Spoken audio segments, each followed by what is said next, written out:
ಪ್ರಮುಖವಾಗಿ ನಿಮಗೆ ಹೊಸ ಸ್ನೇಹಿತರು ನಿಮಗೆ ಸಿಗುವಂಥದ್ದು, ಮತ್ತು ಸಮಾಜದಲ್ಲಿ ಗೌರವ ಸನ್ಮಾನಗಳು ನಿಮಗೆ ಪಾತ್ರ ಆಗ್ತೀರಾ. ಮತ್ತು ನಿಮ್ಮ ಒಂದು ಯಾವುದೋ ಒಂದು ಕೆಲಸ ನಡೀತಾ ಇದೆ, ಅದರೊಟ್ಟಿಗೆ ಮತ್ತೊಂದು ಆದಾಯದ ಮೂಲ ನಿಮ್ಮನ್ನು ಹುಡ್ಕೊಂಬರುತ್ತೆ.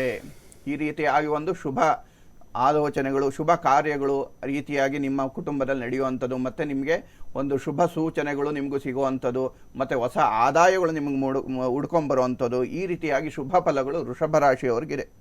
ಅದರಿಂದ ಮುಖ್ಯವಾಗಿ ಈ ವೃಷಭ ರಾಶಿಯವರಿಗೆ ಏನಾದರೂ ಹೊಸ ಕಾರ್ಯಗಳು ಏನಾದರೂ ನೀವು ಶುರು ಮಾಡಬೇಕಂತ ಇದ್ದರೆ ಈ ಗ್ರಹಣದ ನಂತರದಲ್ಲಿ ಅತ್ಯಂತ ಒಳ್ಳೆಯ ಸಮಯ ಆಗಿರುತ್ತೆ. ಇನ್ನು 3 ತಿಂಗಳ ಒಳಗಡೆ ನೀವೇನಾದರೂ ಹೊಸ ಕೆಲಸ ಶುರು ಮಾಡಿದ್ದೆ ಆದರೆ 100% ಅದು ಸಕ್ಸಸ್ ಆಗುವಂಥದ್ದು.